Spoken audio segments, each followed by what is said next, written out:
Welcome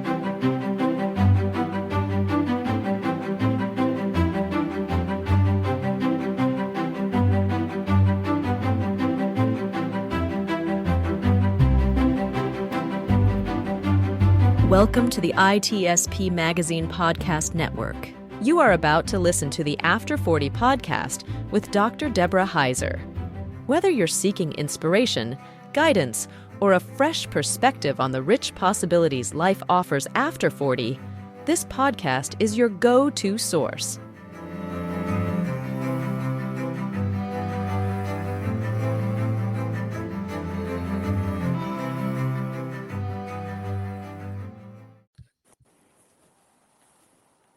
Welcome back to After 40.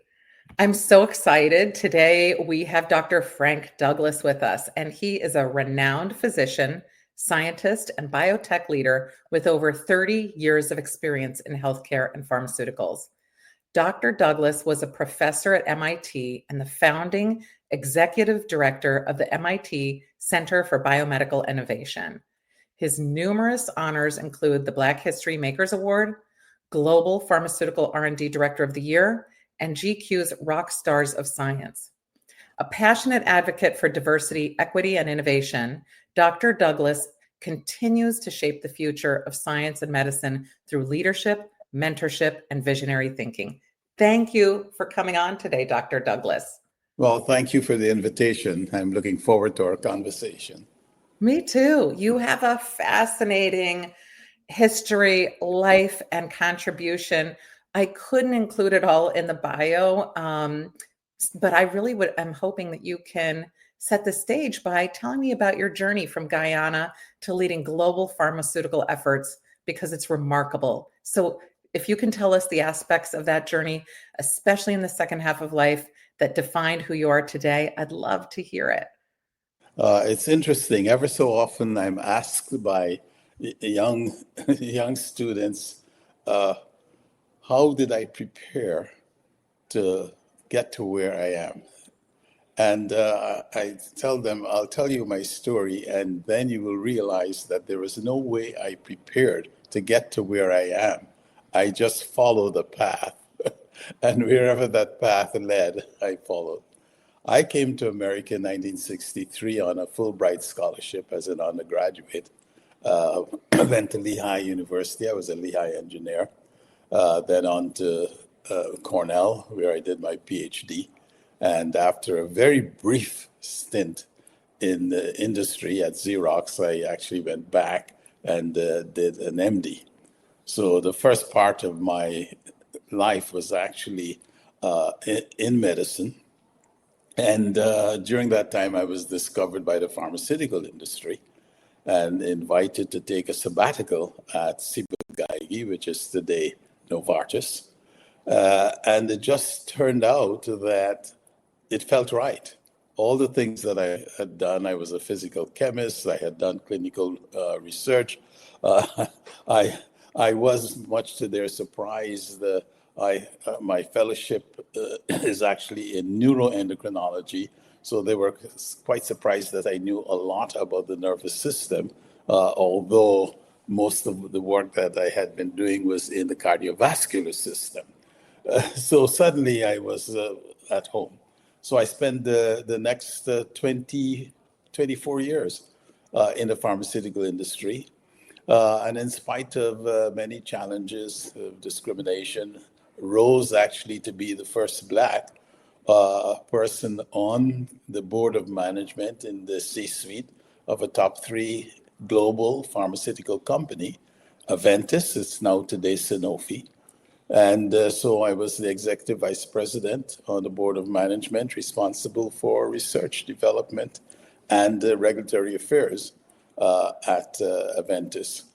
When I retired from the industry, I then went to MIT. Unfortunately, which actually was my dream job after retirement. Unfortunately, a discrimination issue caused me to be very disappointed with MIT, and I actually resigned in protest. Wow. Did go to University of Akron to set up an institute. The And I spent 5 years, 6 years actually, getting that institute going, the Austin Institute of Bioinnovation in Akron. And retired a second time, and then was called to run a small biotech company, which was really quite exciting because it was a new approach. It was a therapeutic vaccine, actually, and a very new approach for the treatment of HPV. And unfortunately, it was the branch of a Taiwanese company which ran out of money, and so we had to close the study that we were doing. Unfortunately, I went into my third retirement, and during that time, I became quite involved in the issues of discrimination, and began to realize that, as a matter of fact, a great deal of my success was due to something that I was doing, which I call reframing. And I wrote a book on that. And my passion now is basically sharing that methodology with as many individuals as possible to help them deal with not only issues of discrimination, but conflict generally. You are a true Renaissance man. I mean, there is no other person I've ever met who's done as much as you have and so successfully. I would love for you to tell me a little bit about reframing, because this is something that you started to look at after 40. You started to really take a look at this. And when we spoke before, everything you said really resonated with the way that I think of mentorship and reframing in other ways. I love the way you define it. So if you can tell us all about reframing and how you came about to think about it. If I may tell you my origin story as briefly as possible. After I completed my PhD, I went to work in Xerox. And for 3 months, I couldn't get a good project. One day, a young white man joined the group. And by the end of his first week, he was put on one of the most exciting projects that we had. I went to see my manager to discuss it and was just stunned to see the surprise on his face when I said to him, "You know, Steve, don't think of me as though I am Frank. Think of me as though I am Bob." And he looked at me and he said, "You know, you're right. Bob has been here a week and I've put him on the artery project." I was furious. I ran out of his office, down the hallway to the office of the senior vice president to give him another example of my being discriminated against. Well, 2 years later, I'm in medical school and I was reflecting on this and realized that I had made 2 errors. The first error was that Dr. Tribus, the senior vice president, had hired 3 young Black PhDs that summer, I being one of them, to join the one Black PhD that Xerox had in research and development at the time. So it was probably more important to him that Frank Douglas would do well than it was to Frank Douglas. The second error that I made was I was not clear on what my desired outcome was. And my desired outcome was not for the senior vice president to have tough words with my boss. I wanted a good project. Well, in 2019, as I was writing my memoirs, actually 2018, and I was writing that episode, something occurred to me. And that was that I had actually learned from that episode. Because from that point onwards, I began to do what I then called reframing, by which I mean the following. Whenever I had a problem, I would look for what I called a better problem to solve. And a better problem to solve was a problem that was related to the problem that I had, but which was shared by others. So that if I could solve that problem, then others would also benefit. So that was a better problem to solve. And I really recognized that throughout my career, that is what I had been doing. I had been reframing. And so as I sat looking at the George Floyd murder on TV, it suddenly occurred to me that, with the people standing on the sideline trying their darndest to get Chauvin to take his knee off of George Floyd's neck, what if they knew about reframing? Would they have approached it differently? Would they have done something different? Would the results have been different? I don't know. So that led me to establish my company, Safe Haven Dialogues, with the intent to help individuals and organizations that when there was an issue, to focus on the individual and to help that individual to find a better problem to solve, which would not only take care of the problem of the aggrieved, but help the aggrieved to go from the aggrieved I to the productive we. I love that you have been able to reframe and to make a new picture out of things that have been in your life and that have been in all of our lives. How can others do what you have done? Is there a practical approach that people can take to reframe? Yes, there is. And in fact, one of the things that you do, and in fact, when we first talked, we discussed this. Reframing is looking at things from a different perspective. And that's what mentors do.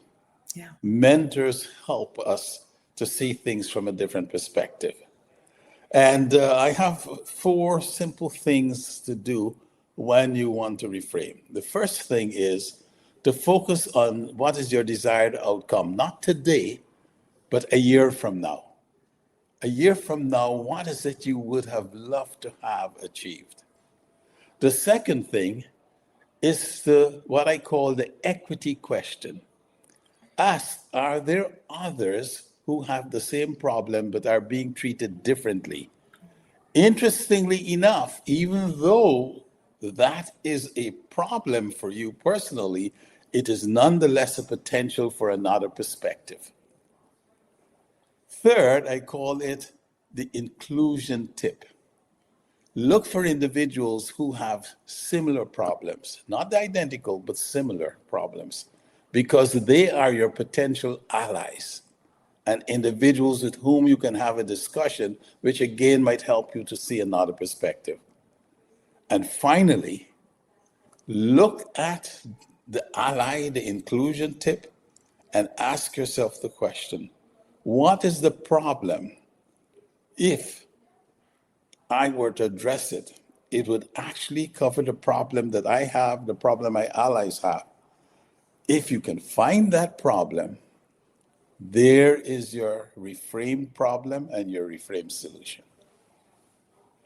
Wow. That's something that we can all do. We're built to have a better ability to see things from another perspective once we hit midlife and beyond. Our world sort of opens up and we're able to take a different perspective on things. Do you think that this is something that is easier for most people 40 and older to engage in, to help to make this change, to help to reframe things, to get others to reframe? I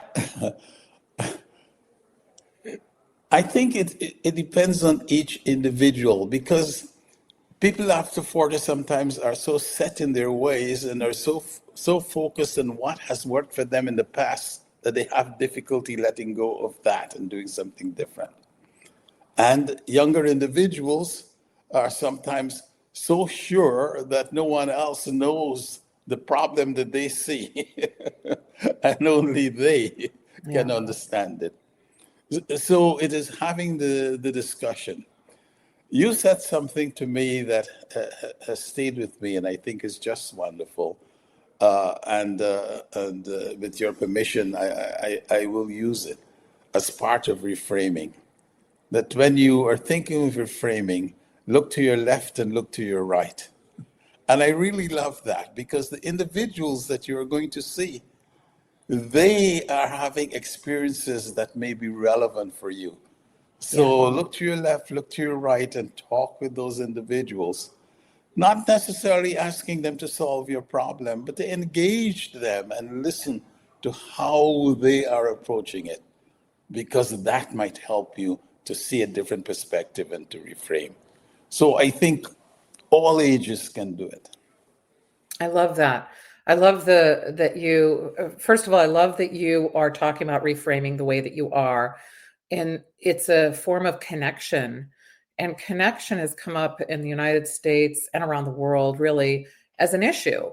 There's social prescribing now for people to get more connected with others because we're not really engaging the way we can and should at all ages. But most particularly, it's an epidemic among those who are older that, they're starting to do social prescribing to get people to connect. Your reframing is really something that it has a root in connection. And should we look to our left and look to our right, not only are we going to connect, but we'll get a visual on how others think and feel about things as well. I think that it's very timely what you're talking about. It's just the right time to be thinking about this because when we connect, it's a two-way street. We're giving our insights and getting the insights from someone else. So tell me a little bit about your organization because you work on this with Safe Haven. Tell me about it. Yeah, we primarily focus on doing workshops, webinars and workshops. The book which I wrote, which is now titled Until You Walk in My Shoes, Reframing Methodology to Overcome Systemic Discrimination is the subtitle. In that book, the first 25 pages or so, the first section deals with the methodology. How do you reframe? Goes through the steps of the methodology. But the second section of the book are 18 case studies. We interviewed individuals who had different problems at work, and we took them through the reframing exercise to help them to find a better problem to solve. And so we do workshops. Some workshops go over one or two of those cases. Other workshops, the participants who come from one organization, they come forward with a problem or two for us to develop and to present in the workshop and discuss and try to find a better problem to solve. And so a reframe solution that they can use. Is this something that people can use in companies as well as in their personal lives? Absolutely. Absolutely. The fascinating thing is in a discussion I had recently with who was formerly a CEO, a C-suite executive, and we were discussing some of the changes that he had made. And I was smiling, and he said, "Why are you smiling?" I said, "The reason I'm smiling is that you are discussing some of the things which I actually did when I was head of research and development, and I changed from R&D to what I call the network-centric organization. By so doing, I actually helped the scientists to look at problems differently." Yeah. And so we were practicing reframing. And so instead of taking the usual approach they would normally take, they began to look at it from a network-centric perspective and began to get different perspectives. I love that. You're really also looking at the emotion involved. Most people look at behavior and we feel, right? So you can have a behavior, but it might not match with an emotion, and you're matching those two. And I love that. Yeah. I also love that you have never stopped. Your whole entire life has been a reframe for yourself. But now you're teaching others to reframe as well and in a broader global way. Please tell me, it sounds like you have two books. Can you give me the titles of your books? Yes, the first one is actually a memoir.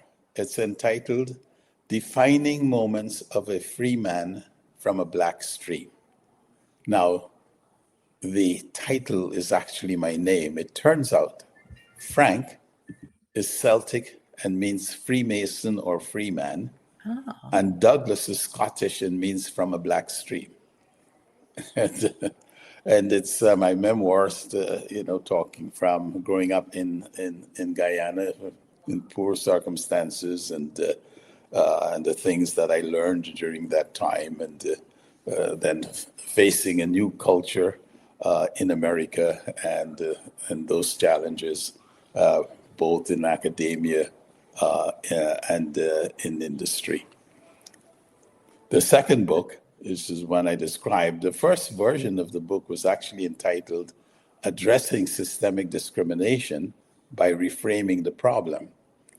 And I was participating in a workshop with 17 other authors in which we were discussing each other's books and making helpful comments.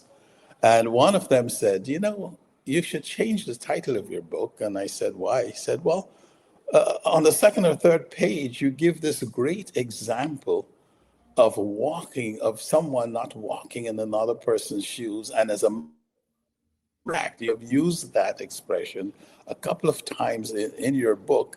And when you think of reframing in some aspects, it is indeed walking in someone else's shoes. And so I took the advice and changed the title. Where can people find these two books?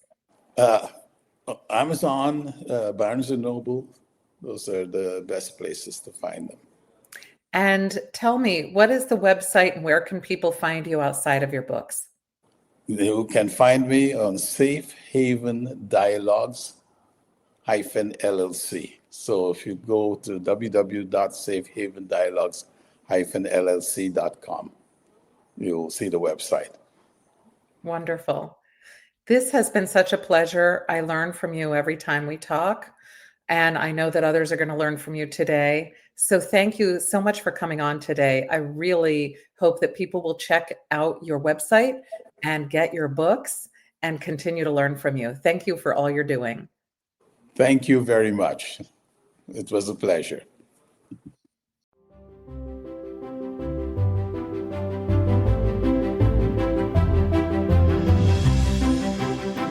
We hope you enjoyed this episode of the After 40 podcast with Dr. Deborah Heiser, part of the ITSP Magazine Podcast Network. If you learned something new and this conversation made you think, then add this show to your favorite podcast player, subscribe to the ITSP Magazine YouTube channel, and share the ITSP Magazine Podcast Network with your friends, family, and colleagues. If you represent a company and wish to connect your brand to our conversations and our audience, visit itspmagazine.com to learn how to sponsor one or more of our podcast channels. We hope you will come back for more stories and follow us on our journey